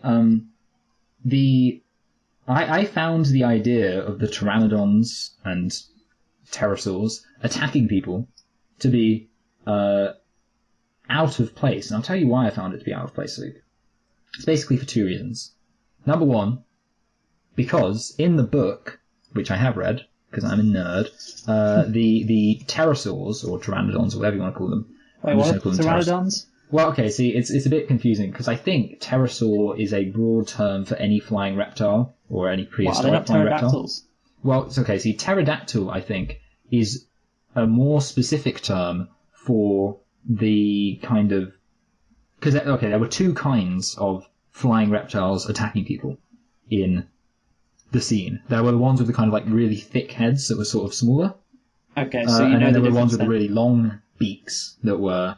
So I think that pterodactyl specifically refers to the long ones, and pterosaur refers to the ones with the big heads. But I don't know, Luke. Anyway, and by the way, I just want to say they don't have flying dinosaurs or bird dinosaurs or whatever in the Jurassic World game, so that's why I am unsure about that. That's disappointing. Yeah, that'll probably be in a DLC. But anyway, yeah. So in the book, the pterosaurs. That's my Yeah, it's fine. compromise. We'll go with it. Are not man-eaters, but they are territorial, and that makes sense in the film. And I'll tell you. Oh, sorry. So you're not going to remember this, but in Jurassic Park 3, I guess you'll remember that they were attacked in a birdcage. In Jurassic Park 3, maybe not. I mean, you did say you've only seen it once, so maybe you know virtually nothing about it. Yeah, it was a long time ago. Okay, so I'll just tell you. Okay, so in Jurassic Park 3, they're attacked in a birdcage, and then later on, they're flying off in a helicopter, and the birds come along. Oh, sorry, the birds, pterosaurs come along. They start flying next to them, and all the CinemaSins of the world said, "Oh, look, it's an inconsistency because originally they were attacking them, but now they're just flying next to them and it's no problem." Now, obviously, there is an explanation there, which is if you read the book, you realise, oh wait, no, look, they're not violent, they're just territorial, which a lot of animals are. You know, there are a lot of animals that would have no problem with you. In fact, a lot of birds would just peck the crap out of you if you walked too close to their nests. The point is, Luke, that it's been established canonically within the film at that point that the pterosaurs are not violent. They don't kill people for fun. And the problem is that basically, because they've attacked people in Jurassic Park 4, or Jurassic World, it's now completely inconsistent with Jurassic Park 3. Yeah, so I was thinking that when they went and attacked everybody in the actual main bit of the park, like, why would they all immediately fly to that space? Yeah. Like, it's in the south of the island, I believe. Yeah. So why would they all go in that specific direction? Like, they would have no idea that all these humans are there. And second of all, why would they start attacking them? Like, yes. Again, it's another kind of like, oh, it's a monster movie. Like these dinosaurs. Exactly, yeah, these dinosaurs are evil. They're the bad guys, just like the Indominus Rex. He's evil. He's the bad guy. And in the original Jurassic Park, it was like the Tyrannosaurus Rex wasn't treated like a monster. No. I don't think it wasn't like these dinosaurs were scary, but they weren't like evil. They weren't treated as something out of a horror movie, as we mentioned before. And yeah, these whatever they're called pterodons attacking these humans for no reason and flying there for no reason just again shows that these dinosaurs are something to be afraid of and be scared of, and they're bad. Yeah. It's like the hunter says in Jurassic Park 2. Yeah. My point is that animals don't hunt when they're not hungry. Yeah. And then Vince Vaughn says, no, only humans do that. Yes. Anyway, so now we actually move on to my next section, which is the plot. Now this might seem like a very broad thing to talk about, but basically I want to talk about some essential scenes. So first of all, I want to talk about the scene where the soldiers first go to apprehend the Indominus Rex, and they are told not to use lethals, so, things that would kill it, and to try and stun it, keep it alive, and then they all die horribly, and Claire watches them all die horribly, and then Owen Grady's like, you've got to, evacuate the island now, and Claire's like, we'd never reopen. And people died, Luke. Yes. What's she playing at? It's kind of like, yeah. I mean, Claire is meant to be, not at the start, but by the end of the movie, she's meant to be likable.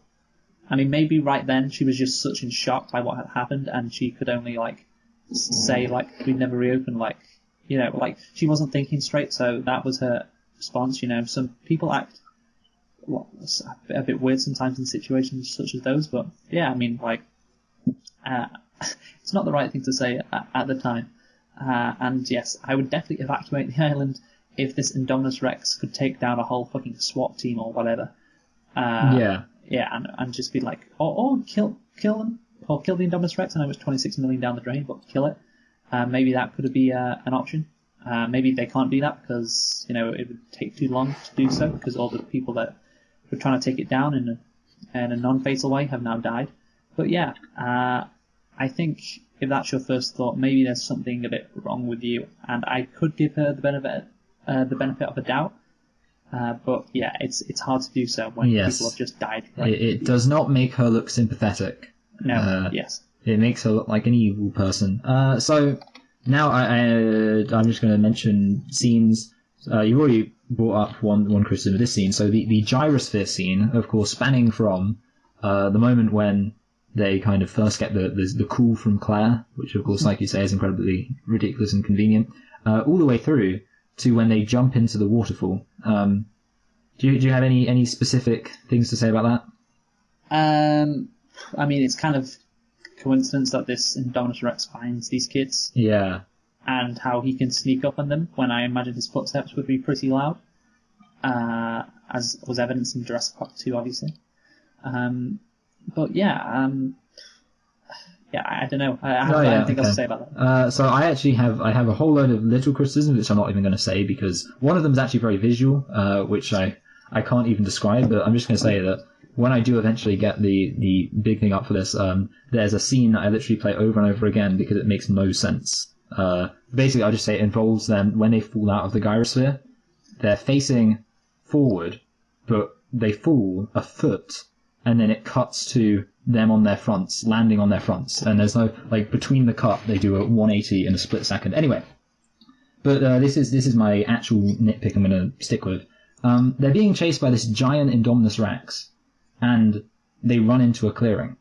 You know, so just imagine, look, you're being chased by something giant, and you're in a densely wooded region. Would you continue running in the densely wooded region, or would you run out into a clearing where there's going to be absolutely no obstacles at all for the giant thing chasing you? Yeah, I was thinking that, but then maybe they saw that there was a cliff that they could jump off. Yeah, but I mean, the problem is, okay, you can see woods that, well, first of all, they wouldn't realise that anyway, Luke. There's no way they could have realised that. But also, maybe you can like see they're on the edge of the forest and they see the cliff. Yeah, maybe Luke, but no. Okay. Really. And you're saying it's just stupid, basically. Well, basically, the reason they actually did it is because it's hard work to film someone in a forest, Luke. You've got to kind of like, the cameraman's got to watch where they're going. It's just a lot of effort.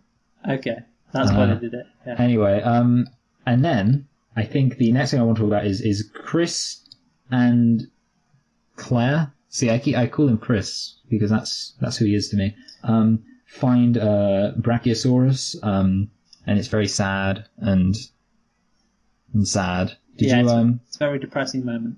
Yeah, to be honest, yeah, I would say that's not a bad scene, which is no, it's a good thing. It's a good scene. It's like, oh, there's a bit of Jurassic Park, the original, in that scene, just a bit. Yes, and then we get the nostalgia check mark, which is they go to the visitor center and they look at all the visitor center stuff, and then the Indominus Rex shows up, and well, first of all they leave, which is good.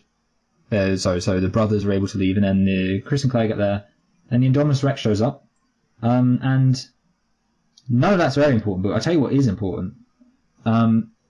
Chris and Claire have just found out that the brothers are going to the park. Yes. And then they start running away from the park towards the aviary in order to chase the Indominus Rex. And it establishes something that's going to become more of a problem towards the end of this film, which is characters inexplicably choosing to just hang around where the action's happening. It does not make... They've literally just been trying to run away and escape from the Indominus Rex, and then the Indominus Rex starts running away from them, and they start chasing the Indominus Rex. Yes. And then I think I am... Oh, wait, okay, no, yeah, let's talk about this. Okay, so, then, and then again, this is it coming into play some more. They take the children, so they find the children, obviously, and all that kind of scene with Zara and all that stuff happens. Mm-hmm. Then they take them to the sort of camp where the Velociraptors are. And, you know, it's kind of like a whole scene happens with Chris Pratt. He's riding around a motorcycle and Velociraptors, blah, blah, blah, blah. And then, of course, the Velociraptors start chasing the brothers. Yes, now, in the truck, yeah. Would you say that Claire is a good parent? She's not a parent. Yeah, well, would you say she's a good guardian? Luke, no. Bringing 2 children inexplicably to this open clearing. Like, I mean, the bizarre thing is that, like, there are people waiting to be evacuated in this, you know, safe building area. Like, you know, you see them, it cuts to them, you know, they're all in, some of them are injured, but they're waiting to be evacuated. And they say, nah, gonna keep them in a van. Yeah, that was crazy. Like, I would like it if they had some reason why the kids couldn't be evacuated right there. But obviously, that would be hard to write. I don't think you could do that, considering they were in the main bit of the park when what's she called again? The girl that dies? Zara. Zara, that's it, Zara. When Zara dies, so they see Zara die. So they have to be evacuated. Why would you take them with you? It makes literally no sense. Like, the weird thing is, I mean, one of the worst things about Jurassic Park: The Lost World is the girl, Ian Malcolm's daughter, and the way she gets onto the island is that she stows away, and it's kind of dumb. But at least that makes sense. At least it wasn't like Ian Malcolm was like, hey, let's bring my daughter with her, because then kids will be invested in the film, because there'll be kids in it. Yeah. That's a good point, Michael. That's a good point. That is stupid. And then I think one last thing about the plot itself, which is, say, the plot leading up to the ending. The Indominus Rex is impervious to bullets, and I think I just want to highlight that because something that you've kind of brought up and something that I also have brought up is that this film presents dinosaurs not as animals, but as monsters. As, you know, evil Godzilla-like monsters that just exist to attack the antagonist. And, like, yeah, it's a big dinosaur, but they're firing machine guns at it, and it doesn't care. It's literally just, like, kind of annoyed. Yeah, I was thinking that, like, how hard is that skin? Is it so impenetrable that all these bullets are just bouncing off it? Yeah. I mean, I'm pretty sure, like, rhinos or hippos or one of those animals have really thick skin that can't be penetrated by bullets. But, like, you got machine guns, you know. I feel like it would definitely feel something there. Yes. And then, of course, we get the reveal that it's part raptor, which... What a shock. What a shock, yeah. Anyway, and then, okay, so then they head over to the park again, for some reason. Mm-hmm. So they were in the park, and then they left the park, and now they've headed back to the park, and they run into Hoskins, the villain. And I want to talk about the villain. Okay. He is totally pointless and boring, and I hate him. Yeah, like, that's the thing. He didn't really need to be in this movie. Like, it's like a B story. Like, the using raptors for, you know, the military. It's like a side plot that is pointless because it doesn't amount to anything. The guy who's suggesting it gets eaten, and nothing ever comes of it. So it's just like, yes. Okay, well, that was great. There was really nothing there. I don't know why it was in the movie in the first place. Yes, and also I want to talk about how the plan makes literally no sense, because he brings it up to Chris Pratt after he's just seen Chris Pratt, you know, successfully convince these raptors to do everything he wants. But then immediately after that, he sees that the Velociraptors nearly kill one person and almost kill Chris Pratt.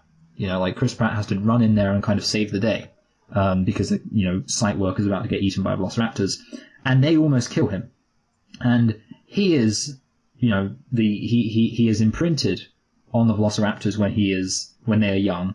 He has spent his entire life working with them, and they still seem to be perfectly willing to eat him. He's very lucky to escape with his life in that situation.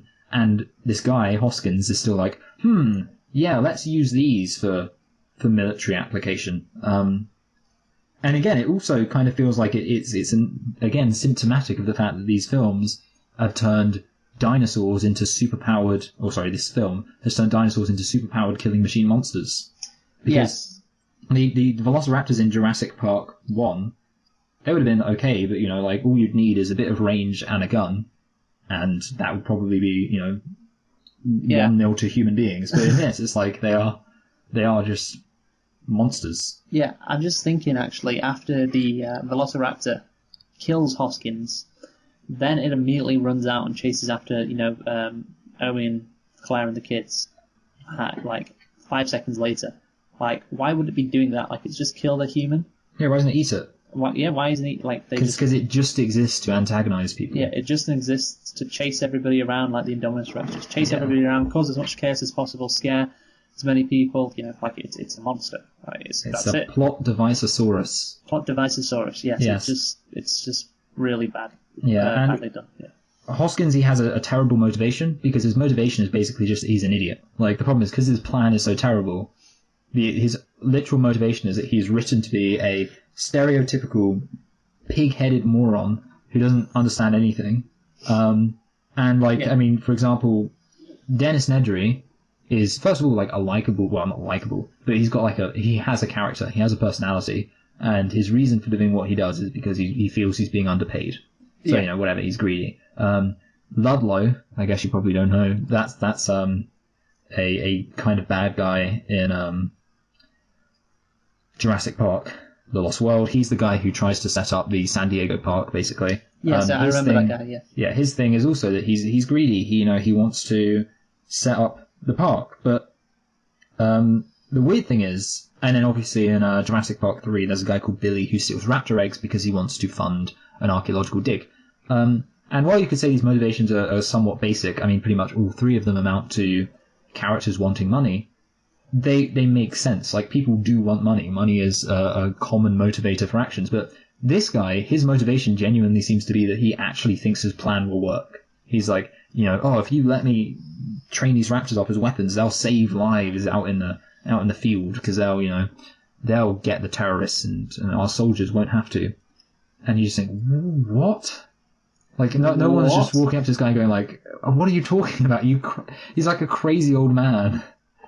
His character motivation is he's a crazy old man. He's like, what if we got raptors? That would get it. It's like those crazy people who say things like, the guys who vote for Donald Trump and they pose with their gun, like their AR-15 that they bought at a gun show, and they're like, come on, terrorists, come invade America. Like, basically, he's that level of crazy old man. Yes. I think Hoskins, like you say, he was a stupid character. He was a pointless character. And also, I mean, what else do you need? Those are the two worst things in a movie. When stupid a concept, and pointless. Yeah, it's stupid and pointless. Just one more thing, actually, on the fact that we mentioned how the Velociraptor immediately after eats Hoskins goes after the kids and the two main characters, and he said, it's like treating them like monsters. I'm just thinking, while you were talking about how dumb Hoskins' character was, in the first movie, you remember when the T-Rex breaks through the gates? Yeah. Yeah, and obviously it doesn't immediately attack the truck and the person. It's only when, I think it's Dr. Alan Grant or Ian Malcolm, one of the two, is waving like a flare. And so then the Tyrannosaurus comes to them. Like, if that scene happened in this movie, the Tyrannosaurus would just immediately, after breaking through the fence, go and attack them. Like, there wouldn't be any, like, oh, over here, waving the flag. It would just go and immediately try and kill them. Yes, exactly. That is the difference. You're right. There.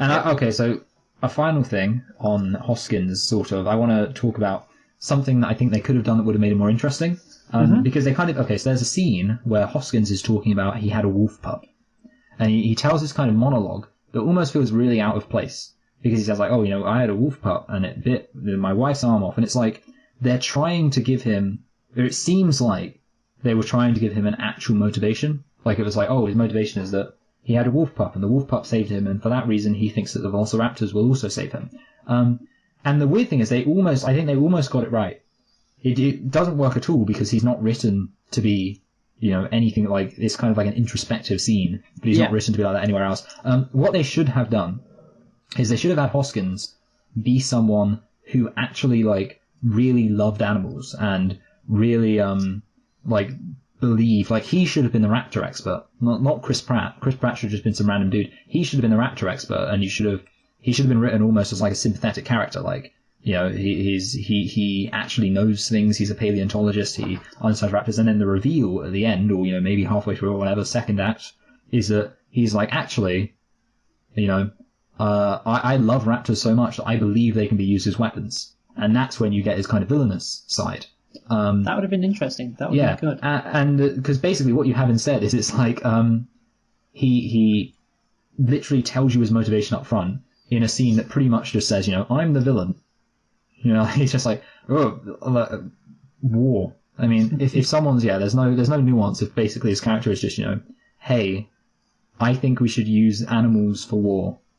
I may be the villain. Don't want to give anything away. And then literally, the one bit of nuance just comes from him doing a monologue where he's like, you know, my wife and the wolf pup, and then she came at me, blah, blah, blah. Stupid.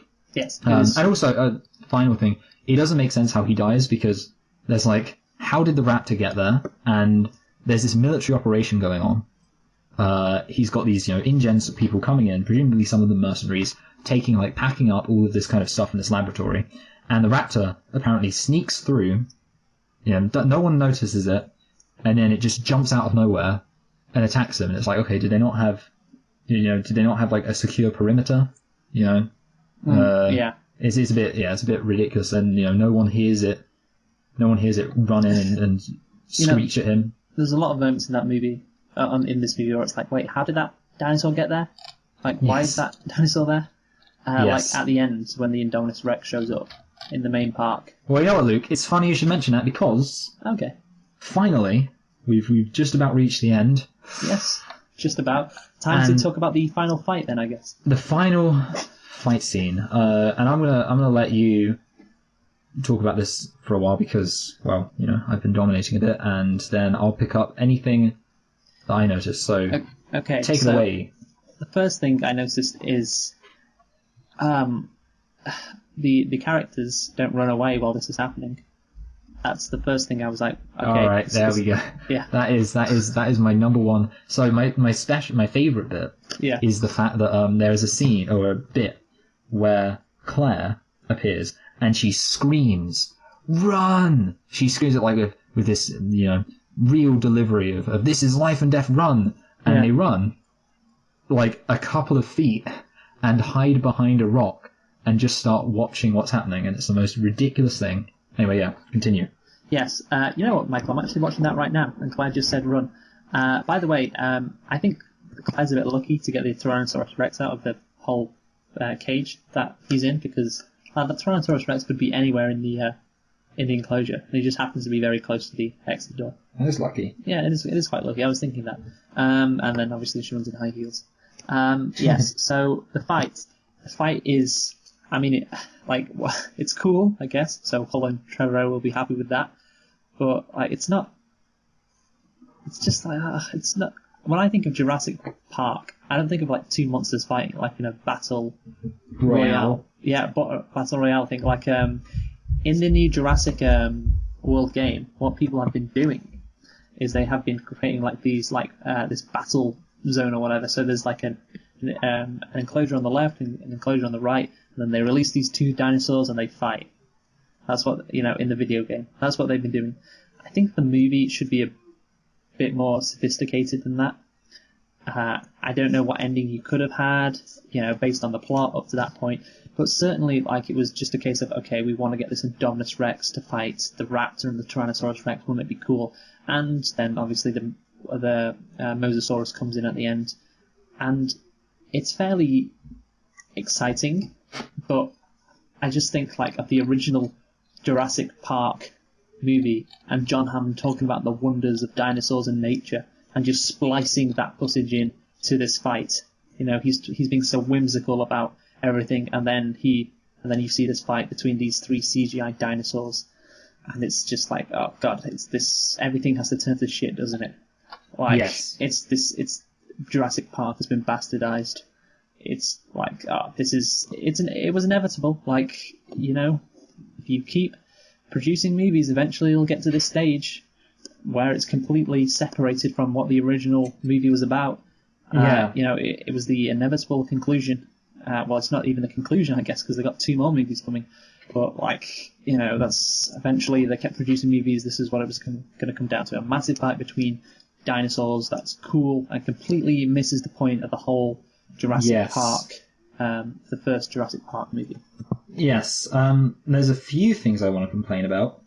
Number one is I feel like it symbolizes a rise in what seems to be the obligatory action scene, the obligatory final action scene. Yeah. So it used when I watch. First of all, I mean, there are blockbusters that are relatively recently, early 2000s, that don't end with action scenes. Like, for example, Jurassic Park 3.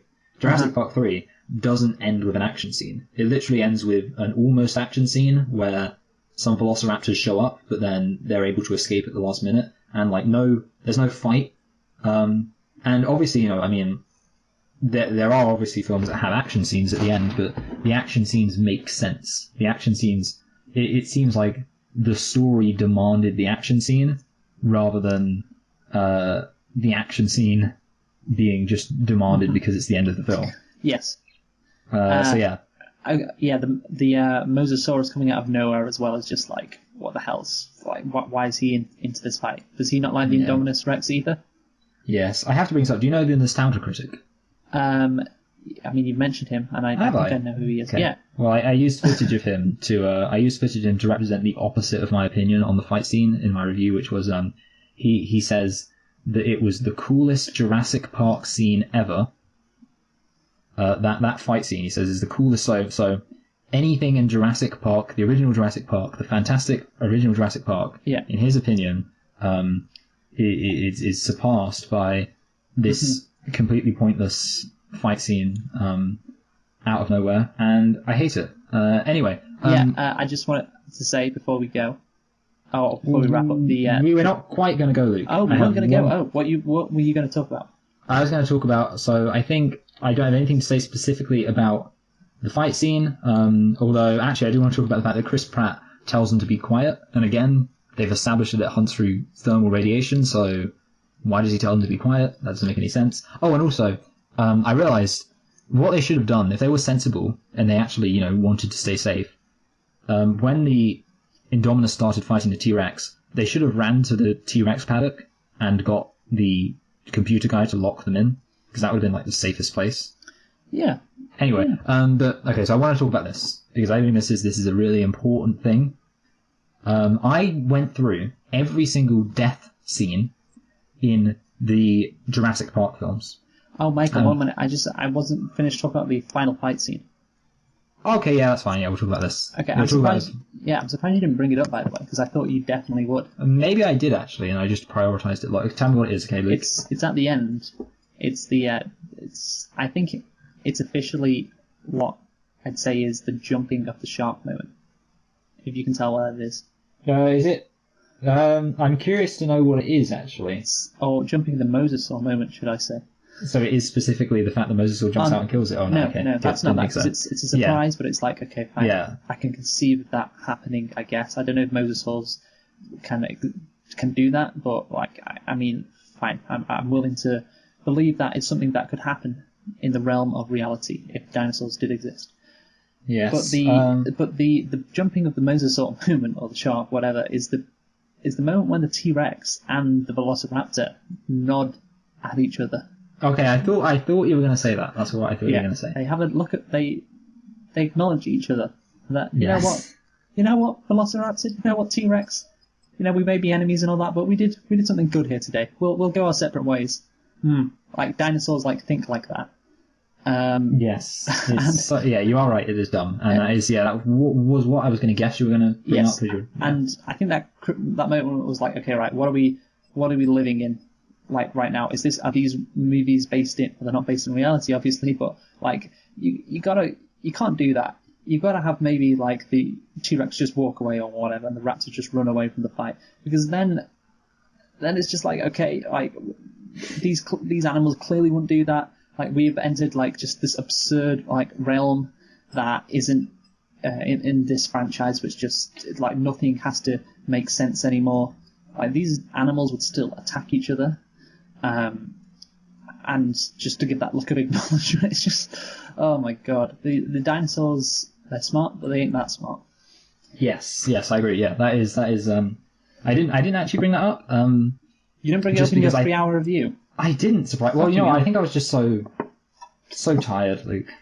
So tired of that nonsense. Okay. But okay, so I want to talk about this because, again, the reason I bring this up, this all the deaths thing, is because I think it demonstrates how Jurassic World, its problem is it doesn't have any restraints when it comes to death. No. And as you can see with things like Zara's death, and also it doesn't have any impact with its deaths. And I'll explain. This is my list of every single person who dies in the entire Jurassic Park franchise. It's actually surprisingly short until we reach Jurassic World. So in Jurassic Park 1, Joffrey dies, who is you probably don't know who that is. It's the site worker, and he is killed at the beginning by a velociraptor. And that is a prologue to set up his death. And here's the thing, okay? His death is acknowledged at the beginning of the film. Gennaro says, hey, you're being sued, blah, blah, blah, blah, So that death, not only was it kind of significant, it was acknowledged. And then, okay, so you get these deaths. Gennaro gets killed, and he is an established character. He's not the most important character, but he has been established. Nedry is killed. He is, again, an established character. He's not the most important character, but he's established. Yeah. Then you get Samuel L. Jackson, who is called Mr. Arnold. He is killed, and again, you get an indication of what his character is.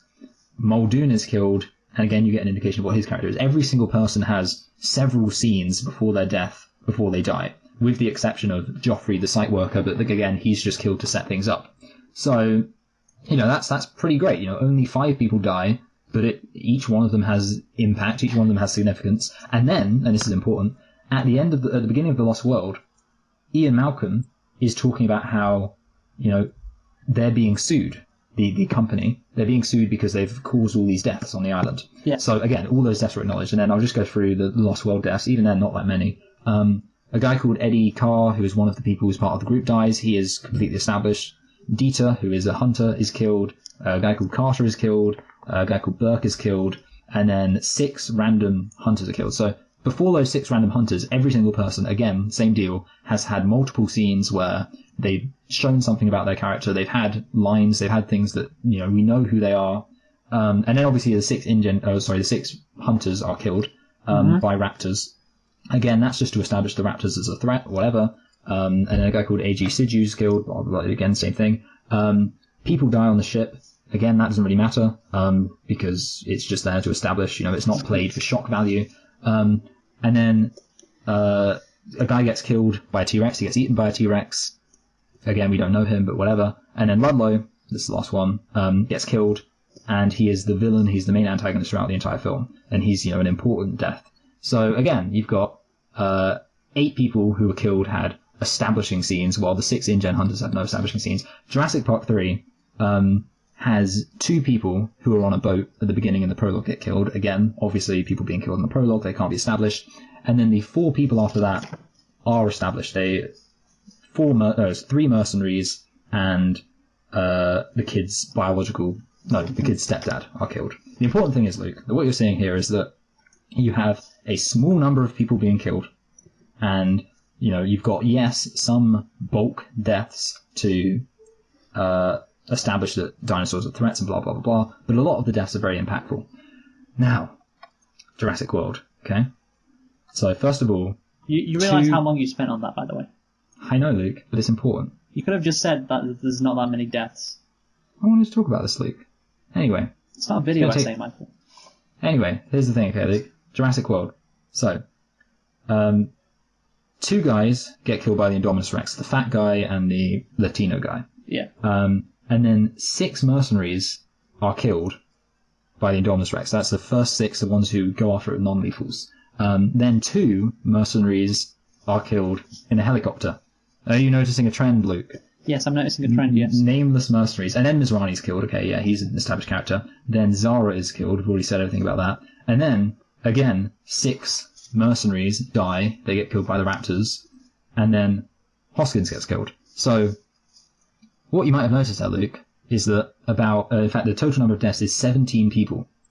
I'm lying. 20 people. but 17 of those deaths are of completely previously unestablished characters. And I would say, Luke, that is probably representative of, like I say, no restraint. The deaths do not matter. You don't feel any impact because, it's literally just mind-numbingly carnage-tastic. Yes. You're right. Like, the thing is, as we've often said on this podcast, less is more. Less is more. The less deaths they are, the more impactful the deaths are when they happen. Yes. Exactly, yeah. Less is more. And it would have been an infinitely better film if they just would have established half a dozen characters, or maybe, just over, and then had half of them die. Or even, 3 of them die. It doesn't matter how many people die. What matters is that you actually feel tension when, people are at risk, and you don't feel any tension throughout this entire film. Mm-hmm. So that wraps up everything I wanted to say about the film itself. One thing I did want to bring up just finally is, obviously, my review ends with a discussion about Jurassic World: The Fallen Kingdom and whether or not I think it's going to be good. Now, Jurassic World: The Fallen Kingdom has been released in some countries already. Yes. And the reviews are worse. So... yeah. I was thinking that. I mean, maybe there was a nostalgia bump for the first one, so it got rated higher than it should have done. I certainly think that. People just wanted to see another Jurassic Park movie. So it's got 70% on Rotten Tomatoes. I think Fallen Kingdom's at 64%. So it's a bit worse. Not a lot, but I think you're probably going to see around the same kind of movie. But again, even watching the trailer for the sequel, have you seen the trailer?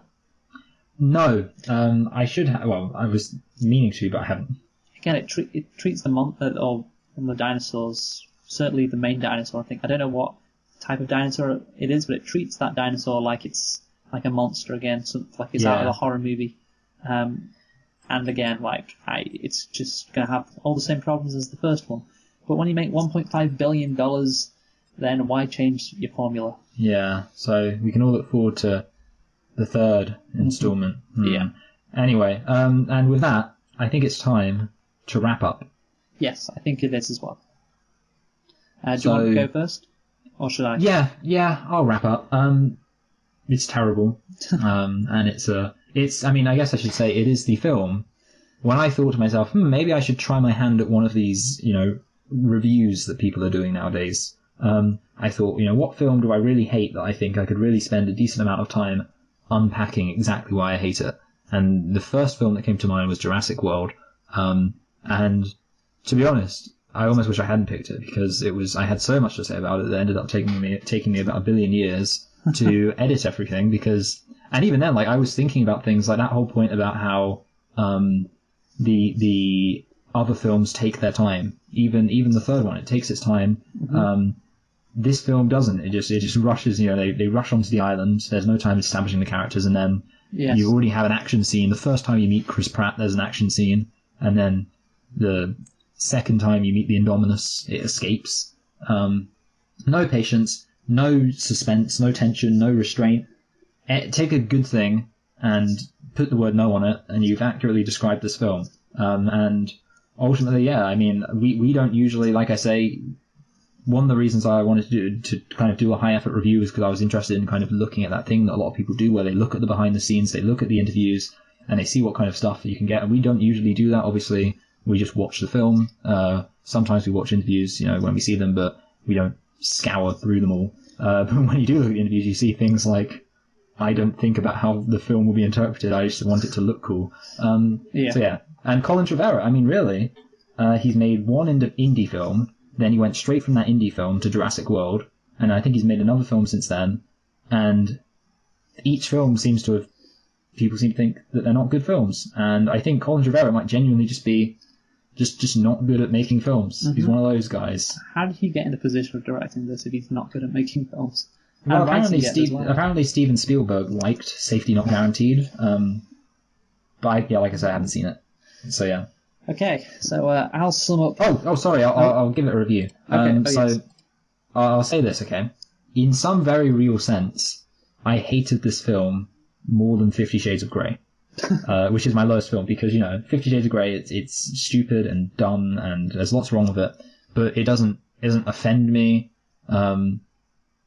So if I was rating this film honestly by just how it makes me feel in myself, I would say that this is the worst film. Now, I'm going to be more objective and say that, yeah, this film, it still is a terrible film, does a lot wrong, and is, I would say, exponentially worse than Jurassic Park 3. And Jurassic Park 3 is not a great film.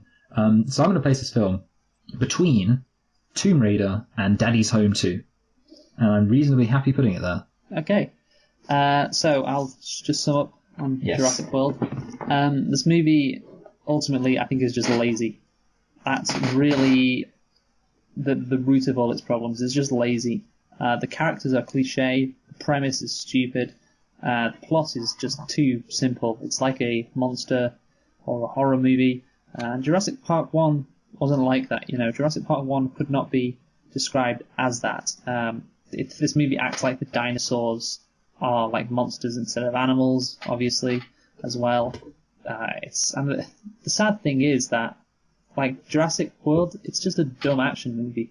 Like, it's nowhere near the caliber of the first movie, which was just so good. Like Jurassic Park. I really enjoy it so much. Yeah. It's a shockingly good film. It is so good. Like, I know we may never do a review on Jurassic Park, but I just want to say I think Jurassic Park is the epitome of what a movie should be. It's like, okay, imagine if this was the case, like dinosaurs were brought back to life, and you can bring them back to life on the big screen. Like, it wouldn't be about how scary the dinosaurs are. It'd be about the wonder of like dinosaurs and natural life and life itself. That's what it'd be all about.